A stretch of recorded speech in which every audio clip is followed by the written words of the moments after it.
장례식장에 가보신 적 있으십니까? 고인의 집에 쌓여 있는 짐들을 보신 적 있으십니까?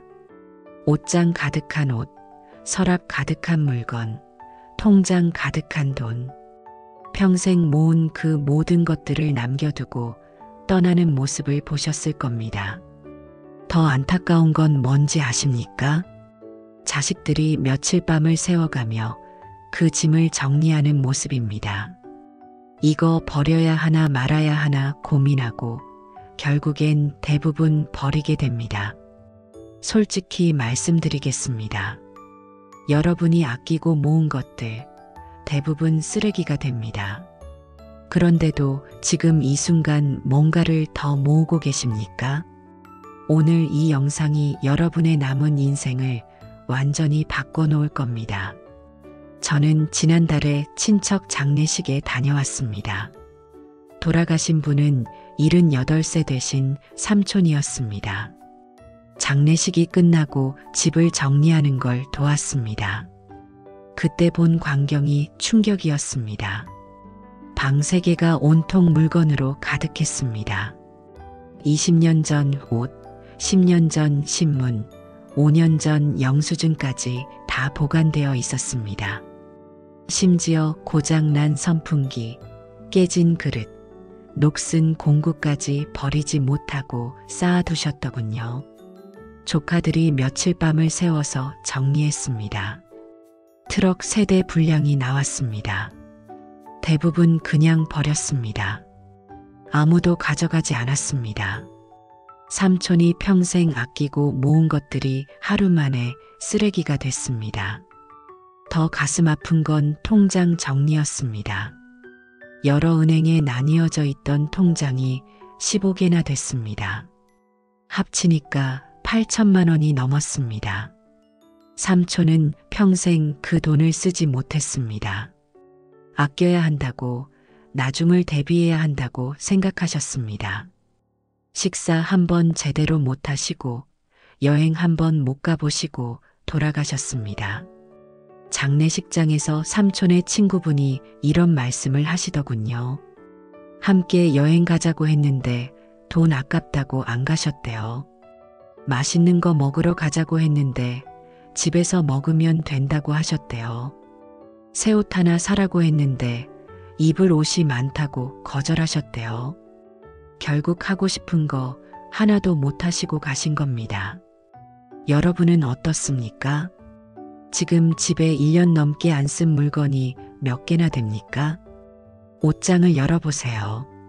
3년 넘게 안 입은 옷이 절반은 될 겁니다. 그런데 버리지 못하고 계십니다.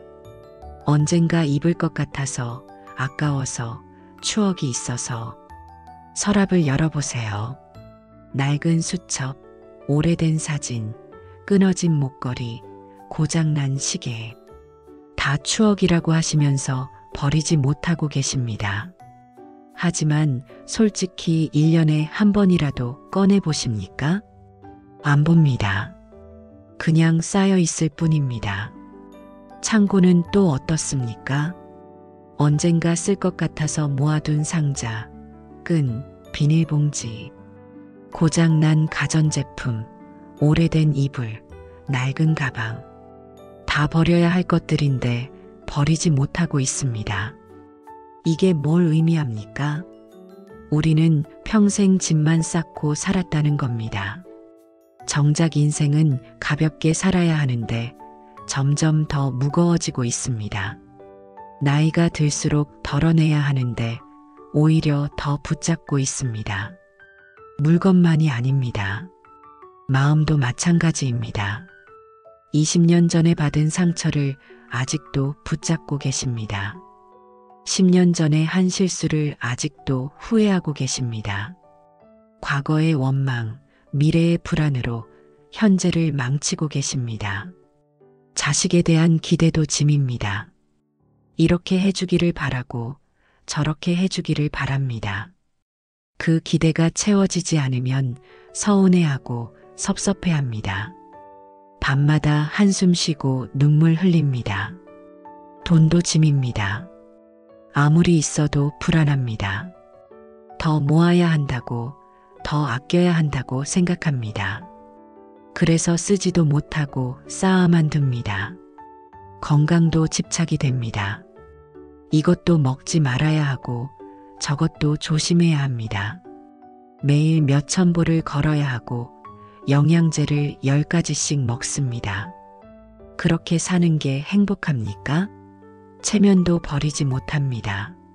남들이 뭐라고 할까봐, 창피할까봐 불편하게 삽니다. 편한 옷도 못 입고 도움도 못 청하고 솔직하지도 못합니다. 이 모든 게 짐입니다. 이 짐들을 안고 어떻게 홀가분하게 떠나겠습니까? 불가능합니다. 지금 이 순간부터 내려놓아야 합니다. 하나씩 덜어내야 합니다. 오늘 제 이야기가 여러분에게 유용하다면 댓글에 네라고 남겨주세요. 별로라면 노라고 적어주세요. 여러분의 솔직한 반응 하나하나가 제게는 더 나은 콘텐츠를 만드는 힘이 됩니다. 구독과 좋아요 부탁드립니다. 끝까지 시청해 주시면 인생이 달라지는 경험을 하실 겁니다. 지금부터 한 분의 이야기를 들려드리겠습니다. 부산 해운대에 사는 이른한 새 박순자 할머니 이야기입니다. 순자 할머니는 평생을 남편과 자식들을 위해 사셨습니다. 22살에 결혼해서 자식 넷을 낳아 키우셨습니다. 남편은 택시기사였고 수입이 넉넉하지 않았습니다. 할머니는 새벽같이 일어나 시장에 가서 장을 보고 아이들 도시락을 싸고 집안일을 했습니다. 낮에는 식당에서 설거지 일을 하며 생활비를 보탰습니다. 자식들이 학교에 다닐 때는 학원비를 벌기 위해 밤늦게까지 일했습니다. 내 옷 한 벌 안 사도 아이들 옷은 사줬습니다. 내 밥을 굶어도 아이들 밥은 굶기지 않았습니다. 그렇게 40년을 살았습니다. 자식들이 다 크고 결혼하고 독립했습니다. 할머니는 이제 좀 쉴 수 있겠다고 생각했습니다. 하지만 현실은 달랐습니다.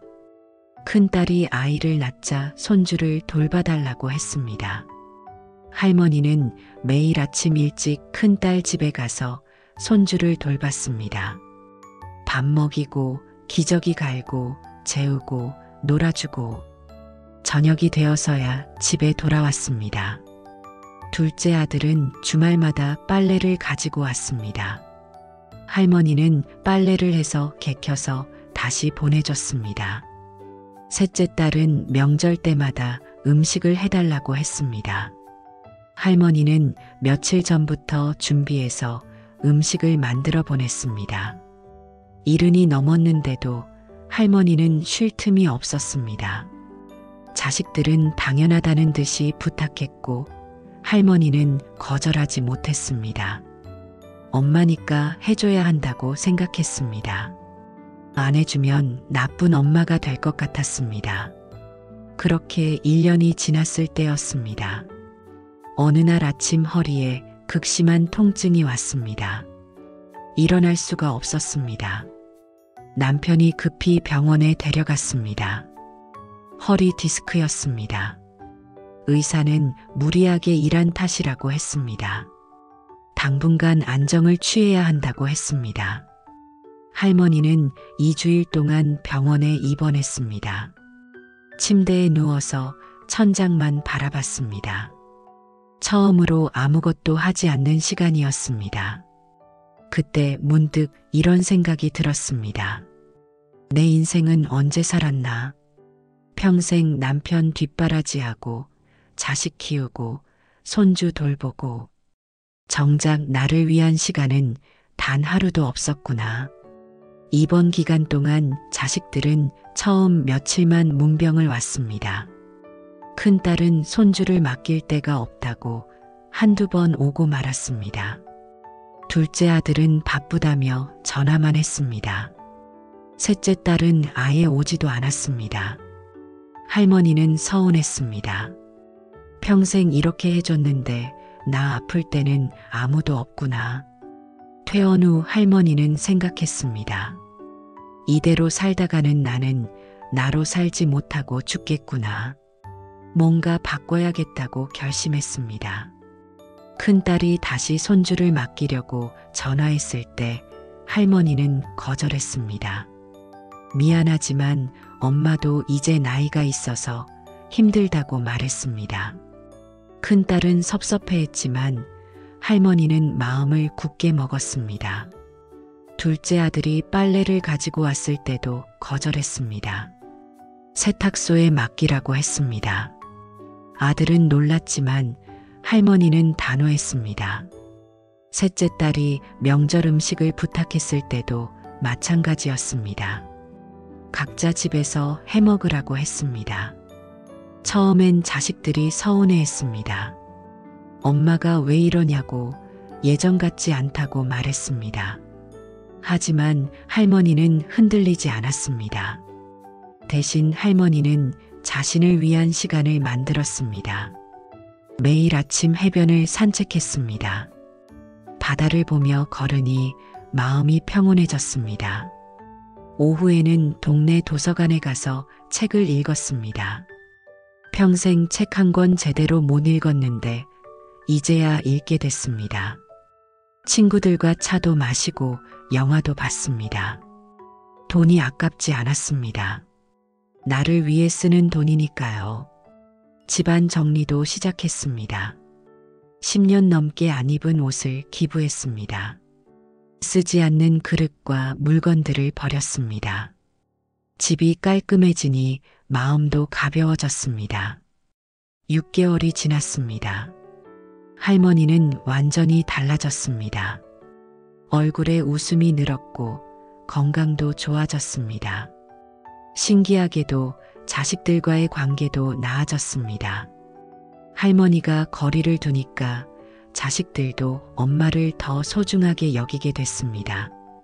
지금 할머니는 이렇게 말씀하십니다.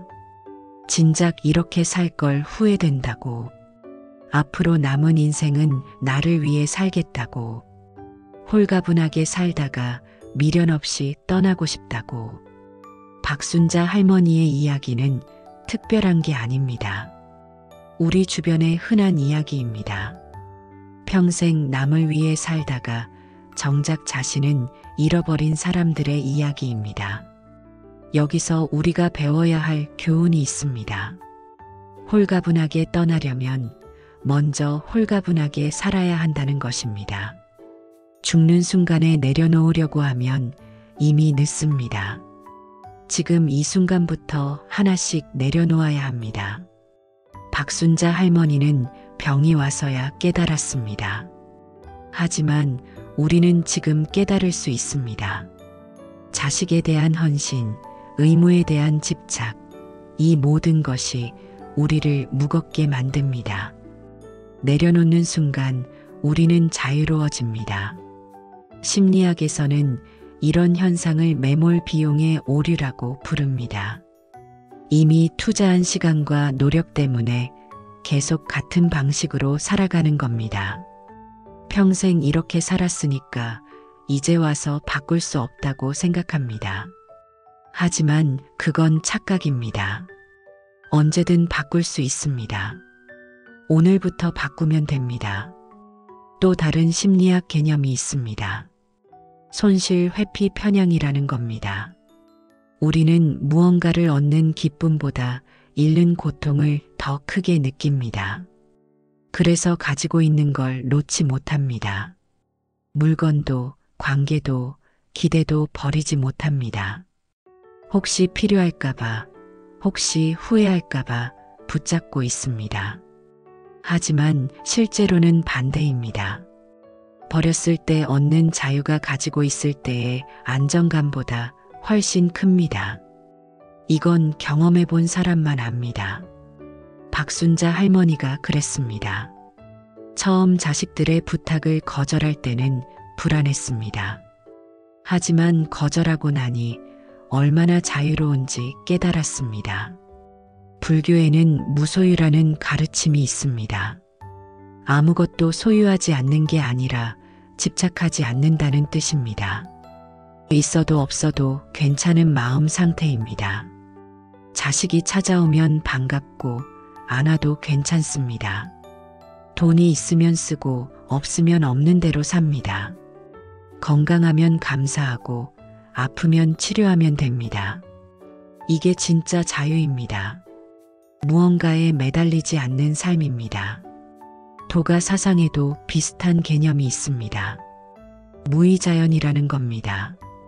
억지로 하지 않고 자연스럽게 흘러가는 대로 사는 겁니다. 자식을 내 뜻대로 만들려고 하지 않습니다. 돈을 억지로 모으려고 하지 않습니다. 건강을 강박적으로 챙기지 않습니다. 그냥 자연스럽게 흘러가는 대로 받아들입니다. 고대 그리스 철학자 에피쿠로스는 이렇게 말했습니다. 적게 가지고 많이 누리는 것이 진짜 부다. 많이 가지고도 불안하면 그건 가난입니다. 적게 가져도 만족하며 즐기면 그게 진짜 부자입니다. 우리는 평생 많이 가지려고 애썼습니다. 더 많은 돈, 더 많은 물건, 더 많은 사랑. 하지만 아무리 가져도 만족하지 못했습니다.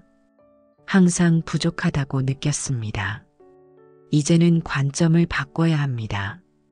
더 가지려고 하지 말고 덜어내야 합니다. 불필요한 것들을 버려야 합니다. 그러면 진짜 소중한 것들이 보입니다. 심리학자 에리히 프롬은 소유와 존재를 구분했습니다.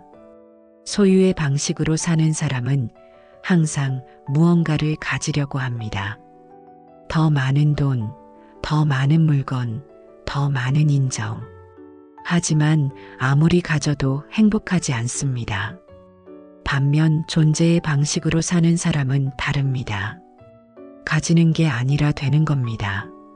더 자유로운 사람이 되고, 더 평화로운 사람이 되고, 더 만족하는 사람이 됩니다. 이게 진짜 행복입니다. 나이듦도 마찬가지입니다. 많은 사람들이 늙는 것을 저항합니다. 젊음을 붙잡으려고 합니다.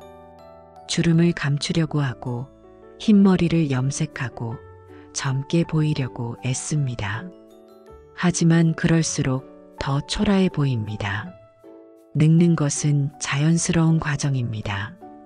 봄이 지나면 여름이 오고 여름이 지나면 가을이 옵니다. 가을이 봄이 되려고 애쓰면 우스꽝스럽습니다. 가을은 가을답게 아름다워야 합니다.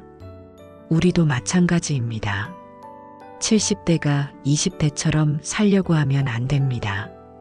70대는 70대답게 살아야 합니다. 그게 아름다운 겁니다. 미국의 한 연구가 있습니다. 나이 듦을 긍정적으로 받아들이는 사람이 그렇지 않은 사람보다 평균 7년 반을 더 오래 산다고 합니다. 또한 심장질환 발병률도 50% 낮다고 합니다. 단순히 생각을 바꾸는 것만으로도 건강이 달라지는 겁니다. 나이를 받아들이면 편안해집니다. 더 이상 젊게 보이려고 애쓰지 않습니다. 편한 옷을 입고 편한 신발을 신고 편하게 삽니다. 그게 멋진 겁니다. 통제에 대한 욕구도 내려놓아야 합니다. 우리는 모든 걸 통제하려고 합니다. 자식의 인생, 미래의 일, 남들의 평가. 하지만 이 모든 건 통제할 수 없습니다. 심리학자들은 이렇게 말합니다.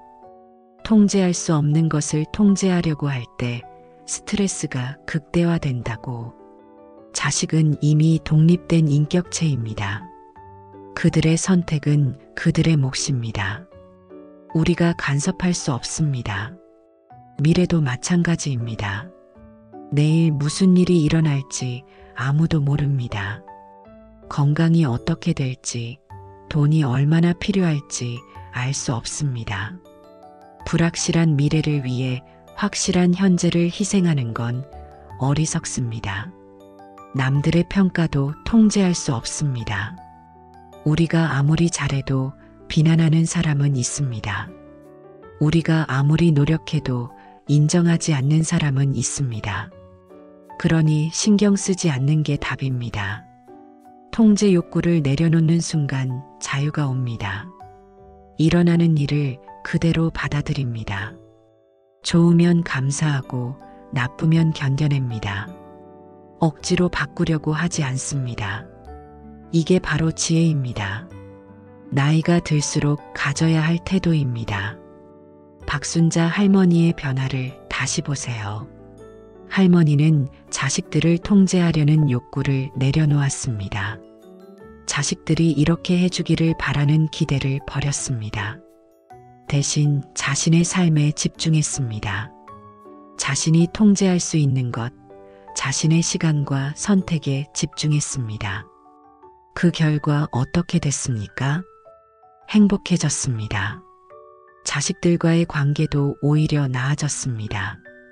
집착을 놓으니까 관계가 편안해진 겁니다. 이것이 우리 모두에게 주는 교훈입니다. 무언가를 붙잡고 있으면 그것이 우리를 묶습니다. 하지만 놓아주면 우리도 자유로워지고 그것도 자유로워집니다. 그리고 오히려 더 가까워질 수 있습니다. 죽음도 마찬가지입니다. 우리는 죽음을 두려워합니다. 최대한 늦추려고 합니다. 생각조차 하지 않으려고 합니다. 하지만 죽음을 받아들이면 삶이 달라집니다. 언젠가는 끝난다는 걸 알면 지금이 얼마나 소중한지 깨닫습니다. 쓸데없는 일에 시간 낭비할 수 없게 됩니다. 정말 중요한 것에 집중하게 됩니다.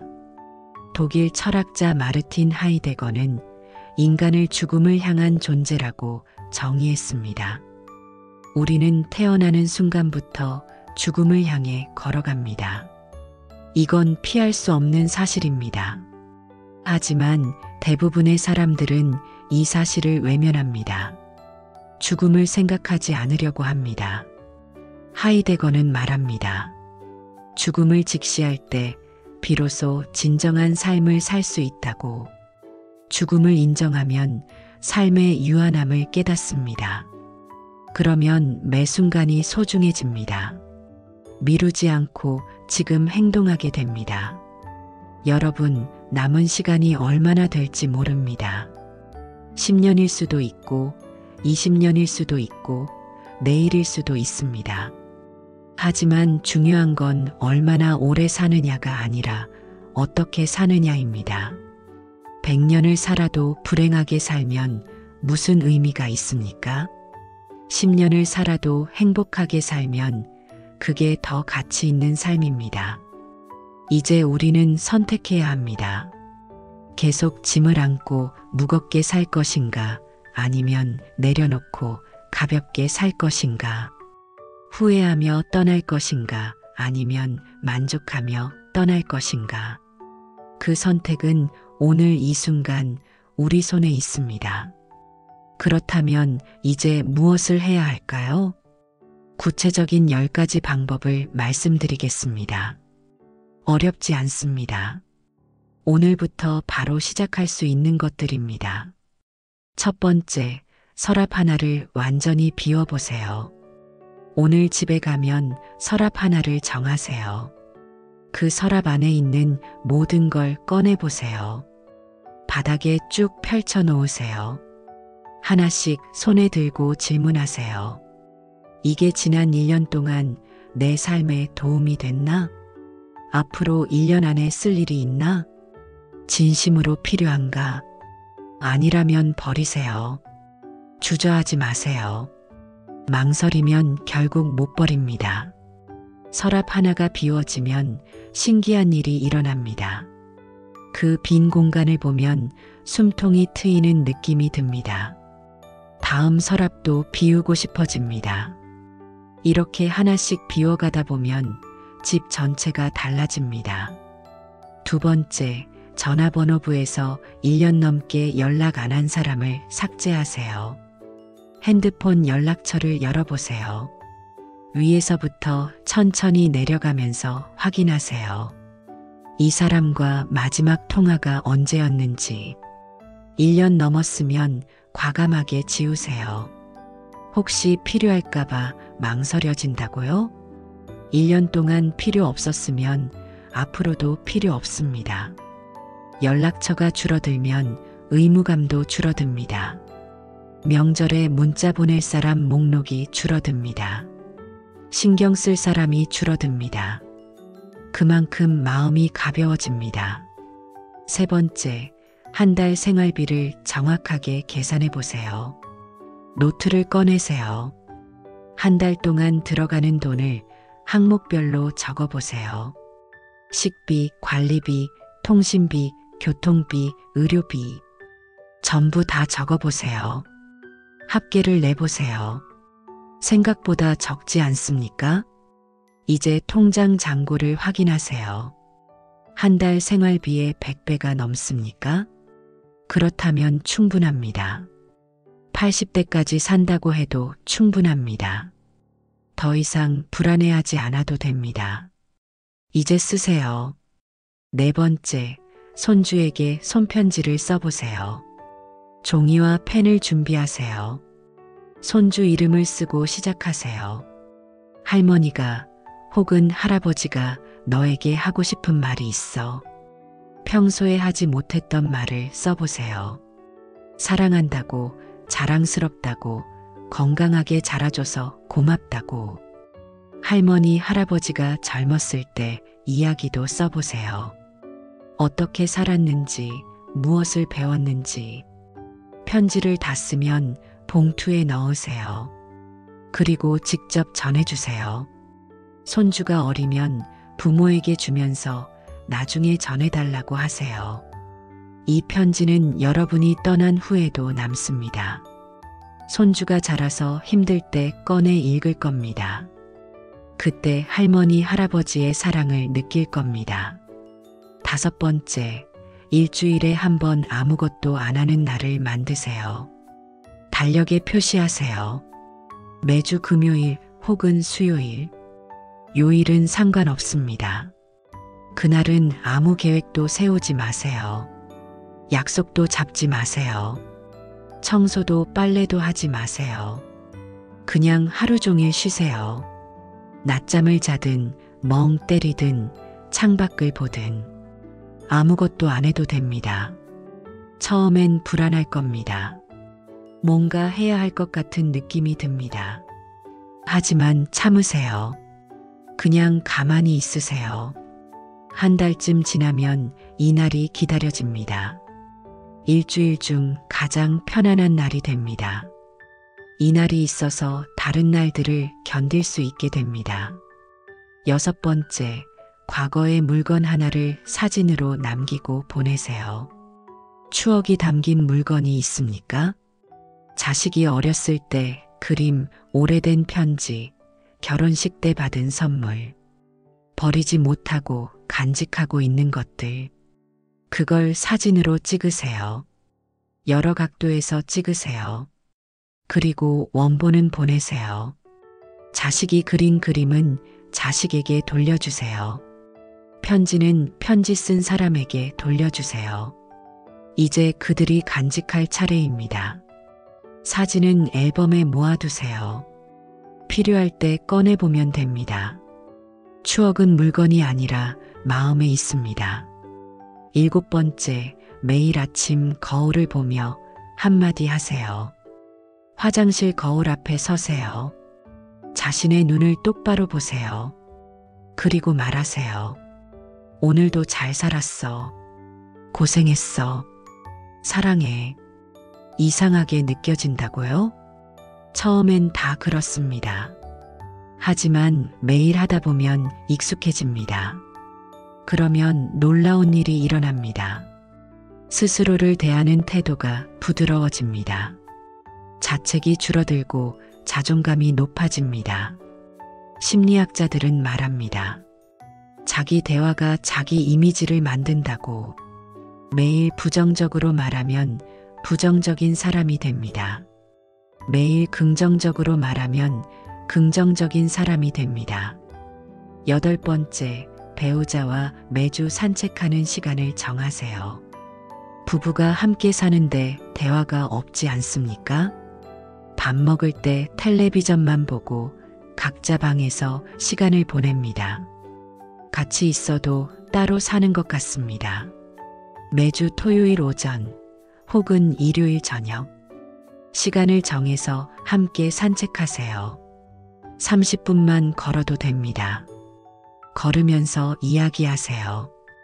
이번 주에 무슨 일이 있었는지, 무슨 생각을 했는지, 뭐가 좋았고 뭐가 힘들었는지 손을 잡고 걸으세요.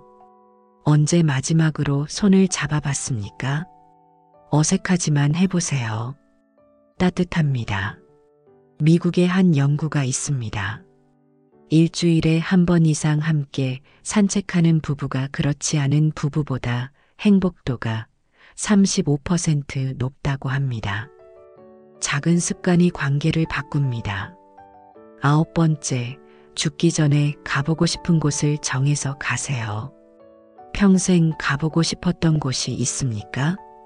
제주도 설악산, 부산 바닷가, 가까운 곳도 좋습니다. 이번 달 안에 날짜를 정하세요. 표를 끊으세요. 숙소를 예약하세요. 비싸다고요? 얼마나 비쌉니까? 10만 원? 20만 원? 그 돈 아끼려고 평생 못 가볼 겁니까? 나중에 건강 나빠지면 가고 싶어도 못 갑니다. 지금 가야 합니다. 오늘 당장은 아니어도 이번 달 안에는 가세요. 돌아와서 사진을 보면 뿌듯합니다. 내가 해냈구나. 이런 작은 성취감이 삶에 활력을 줍니다. 10번째, 장례 방식을 자식들에게 명확히 말해두세요. 저녁 식사 자리에서 가볍게 꺼내보세요. 엄마 아빠가 죽으면 장례는 이렇게 해줬으면 좋겠다고. 간소하게 이틀장으로 화장해서 자식들이 불편해할 겁니다. 무슨 말씀을 그렇게 하냐고 할 겁니다. 하지만 필요한 대화입니다. 묘지는 어디로 할지, 유품은 어떻게 처리할지 미리 정해두면 나중에 자식들이 편합니다. 혼란스러운 상황에서 결정하지 않아도 됩니다.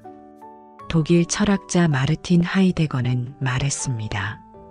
죽음을 앞에 둔 존재로 산다는 것은 매 순간을 진지하게 산다는 뜻이다. 죽음을 인정하면 삶이 선명해집니다. 중요한 것과 중요하지 않은 것이 구분됩니다. 지금 해야 할 일과 미뤄도 되는 일이 보입니다. 우선순위가 명확해집니다. 프랑스 작가 알베르 카미는 이렇게 썼습니다. 인생의 의미는 그것이 끝난다는 사실에서 나온다. 영원히 산다면 오늘이 중요하지 않습니다. 하지만 유한하기 때문에 오늘이 소중합니다. 여러분, 이 10가지를 전부 다 할 필요는 없습니다. 하나만 해도 충분합니다. 가장 마음에 와닿는 것 하나를 골라서 시작하세요. 작은 변화가 큰 결과를 만듭니다. 서랍 하나를 비우는 것으로 시작해서 인생이 바뀔 수 있습니다. 손편지 하나를 쓰는 것으로 시작해서 관계가 회복될 수 있습니다. 시작이 반입니다. 완벽하게 하려고 하지 마세요. 서툴러도 괜찮습니다. 중요한 건 시도하는 겁니다. 한 달 후에 자신을 돌아보세요. 조금이라도 가벼워졌습니까? 조금이라도 편안해졌습니까? 그렇다면 성공입니다. 계속 나아가세요. 천천히, 꾸준히, 자기 페이스대로. 1년 후에는 완전히 다른 사람이 되어 있을 겁니다. 주변 사람들도 돌봐주세요. 혼자만 가벼워지면 안 됩니다. 함께 가벼워져야 합니다.